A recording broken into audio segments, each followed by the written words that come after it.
ಬಾಗಲಕೋಟೆಗೆ ಸಿದ್ದರಾಮಯ್ಯ 5 ಬಾರಿ ಭೇಟಿನ ಕೊಟ್ಟಿದ್ದಾರೆ. ಇದು ಸೋಲಿನ ಸೂತಕ ಅಂತ ಹೇಳಿ ಬಿಎಸ್ ಯಡಿಯೂರಪ್ಪ ಅವರು ಭವಿಷ್ಯವನ್ನ ನೋಡ್ತಿದ್ದಾರೆ. ಯಾವ ಲೆಕ್ಕಕ್ಕೆ ಇವರು ಭವಿಷ್ಯವನ್ನ ನೋಡಿದ್ರು ಅಂತ ಹೇಳಿ ಈ ಒಂದು ವಿಡಿಯೋದಲ್ಲಿ ನೋಡ್ತಾ ಹೋಗೋಣ. ಹಾಯ್ ಹಲೋ ನಮಸ್ಕಾರ, ನೀವು ನೋಡ್ತಾ ಇದ್ದೀರಾ ಸ್ಪೀಡ್ ನ್ಯೂಸ್. ನಾನ್ ಕಾವ್ಯ ಹೆಗಡೆ. ಬಾಗಲಕೋಟೆಗೆ ಸಿಎಂ ಸಿದ್ದರಾಮಯ್ಯ ಅವರು ಪದೇ ಪದೇ ಭೇಟಿಯನ್ನ ನೀಡ್ತಾ ಇರೋದು ಸೋಲಿನ ಸೂತಕ ಅಂತ ಹೇಳಿ ಮಾಜಿ ಸಿಎಂ ಯಡಿಯೂರಪ್ಪ ಅವರು ಭವಿಷ್ಯವನ್ನ ನೋಡ್ತಿದ್ದಾರೆ. ಬೆಂಗಳೂರಿನಲ್ಲಿ ಅವರು ಮಾತನಾಡ್ತಾರೆ, ಬಾಗಲಕೋಟೆ ಮತ್ತು ದಾವಣಗೆರೆ ದಕ್ಷಿಣ ವಿಧಾನಸಭಾ ಚುನಾವಣೆಯಲ್ಲಿ ಬಿಜೆಪಿ ಗೆಲ್ಲುತ್ತದೆ ಅಂತ ಹೇಳಿ ವಿಶ್ವಾಸವನ್ನು ವ್ಯಕ್ತಪಡಿಸುತ್ತಾರೆ. ಬಾಗಲಕೋಟೆಯಲ್ಲಿ 10,000ಕ್ಕೂ ಹೆಚ್ಚು ಮತಗಳ ಅಂತರದ ಗೆಲುವು ನಮ್ಮದೇ ಆಗುತ್ತೆ ಅಂತ ಹೇಳ್ತಾರೆ.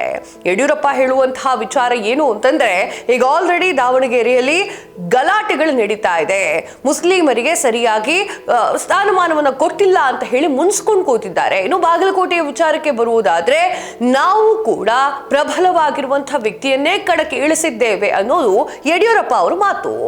ಎರಡೂ ಕಡೆ ನಾವು ಗೆಲ್ತೇವೆ ಅಂತ ಹೇಳಿ ಮಾಧ್ಯಮಗಳಿಗೆ ಹೇಳ್ತಾರೆ. ಮುಖ್ಯಮಂತ್ರಿ ಸಿದ್ದರಾಮಯ್ಯ ಅವರು ಅಲ್ಲಿಗೆ 4 ರಿಂದ 5 ಬಾರಿ ಭೇಟಿ ಕೊಟ್ಟಿದ್ದಾರೆ ಅಂತಂದ್ರೆ ಅವ್ರಿಗೆ ಭಯ ಆಗಿದೆ. ಆ ಒಂದು ಕಾರಣಕ್ಕೆ ಭೇಟಿ ಕೊಡ್ತಾ ಇದ್ದಾರೆ. ಏನೋ ಉಪಚುನಾವಣೆಯಲ್ಲಿ ಅವರಿಗೆ ಸೋಲಿನ ಭಯ ಜಾಸ್ತಿ ಮಾಡ್ತಾ ಇದೆ. ನಾವು ಇಲ್ಲಿ ಮಾತ್ರ ದಾವಣಗೆರೆಯಲ್ಲೂ ಕೂಡ ಗೆಲ್ತೇವೆ ಅಂತ ಹೇಳಿ ಹೇಳಿಕೆಯನ್ನ ನೀಡ್ತಾರೆ. ಎರಡೂ ಕಡೆ ಸಮಸ್ಯೆ ಇದೆ. ದಾವಣಗೆರೆ ದಕ್ಷಿಣ ಮತ್ತು ಬಾಗಲಕೋಟೆಯಲ್ಲಿ ಬಿಜೆಪಿ ದೊಡ್ಡ ಅಂತರದ ಗೆಲುವನ್ನ ಸಾಧಿಸಲಿದೆ. ಕಾಂಗ್ರೆಸ್ಗೆ ಎರಡೂ ಕಡೆ ಸಮಸ್ಯೆ ಆಗಲಿದೆ ಅಂತ ಹೇಳಿ ವಿಪಕ್ಷ ನಾಯಕ ಆರ್ ಅಶೋಕ್ ಅವರು ಮಾತನಾಡ್ತಾರೆ. ದಾವಣಗೆರೆಯಲ್ಲಿ ಮುಸ್ಲಿಮರ ವೋಟ್ ಹಾಕಲ್ಲ ಅಂತ ಹೇಳ್ತಾ ಇದ್ದಾರೆ. ಸೋಲುವಂತಹ ಸುಳಿವು ಸಿಕ್ಕ ಕೂಡಲೇ ಕೇರಳಕ್ಕೆ ಹೋಗಿರುವಂತಹ ಮುಖ್ಯಮಂತ್ರಿ ಬಾಗಲಕೋಟೆಗೆ ಬರ್ತಾರೆ. ಹಂಗಾದ್ಮೇಲೆ ಸಿದ್ದರಾಮಯ್ಯ ಅವರು ಭಯ ಪಟ್ರು ಅಂತ ಹೇಳಿ ಅರ್ಥ ಅಲ್ವಾ ಅಂತ ಕೇಳ್ತಾರೆ. ರಾಜ್ಯದಲ್ಲಿ ಕಾಂಗ್ರೆಸ್ ಸರ್ಕಾರ ಅಭಿವೃದ್ಧಿ ಮಾಡಿದ್ದಾರೆ, ಗ್ಯಾರಂಟಿಗಳನ್ನ ಸರಿಯಾಗಿ ಕೊಟ್ಟಿದ್ರೆ ಇಷ್ಟು ಕಷ್ಟ ಯಾಕೆ ಪಡ್ತಾ ಇದ್ರು, ಅವರು ಅಭಿವೃದ್ಧಿ ಮಾಡದಿದ್ರೆ ವೋಟ್ ಹಾಕಲ್ಲ ಜನರು ಅಂತ ಹೇಳಿ ಹೇಳ್ತಾ ಇದ್ದಾರೆ. ಆದ್ರೆ ಹಂಗೆಲ್ಲ ಏನಾಗೋದಿಲ್ಲ, ಅವರಿಗೆ ಜಾಸ್ತಿ ಏನು ವೋಟ್ ಬೀಳೋದಿಲ್ಲ ಅಂತ ಹೇಳಿ ಆರ್ ಅಶೋಕ್ ಅವರು ಹೇಳ್ತಾರೆ.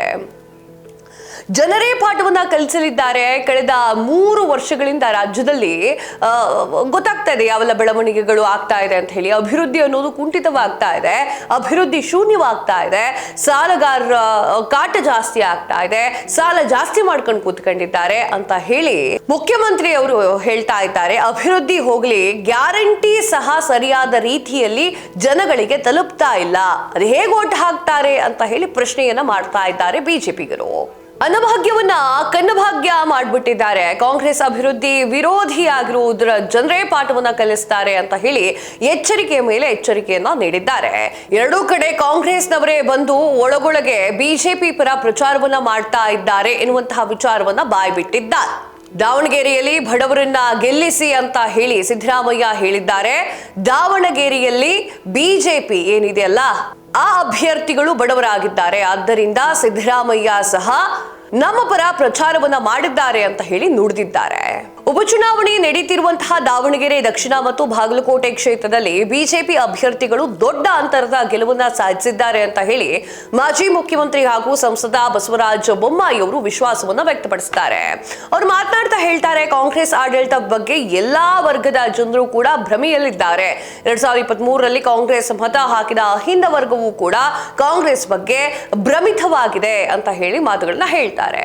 ನೋಡ್ಬೇಕು ಮುಂದಿನ ದಿನಗಳಲ್ಲಿ ಯಾವೆಲ್ಲ ರೀತಿಯ ಪ್ರಚಾರಗಳಾಗ್ತವೆ ಅಂತ ಹೇಳಿ. ಪ್ರಚಾರ ಮುಗಿದ ಮೇಲೆ ಅಸಲಿ ಆಟ ಶುರುವಾಗುತ್ತೆ. ಇವತ್ತಿಗೆ ಪ್ರಚಾರ ಎಂಡ್ ಆಗುತ್ತೆ, ತದಾದ ನಂತರ ಅಸಲಿ ಆಟ ಶುರುವಾಗುತ್ತೆ. ನಿಮ್ಗೇನ್ ಅನ್ಸುತ್ತೆ ಕಮೆಂಟ್ ಮಾಡಿ ತಿಳಿಸಿ. ಇದಾಗಿತ್ತು ಇವತ್ತಿನ ವಿಶೇಷ. ಮತ್ತಷ್ಟು ಸುದ್ದಿಗಳಿಗಾಗಿ ನೋಡ್ತಾ ಇರಿ ಸ್ಪೀಡ್ ನ್ಯೂಸ್.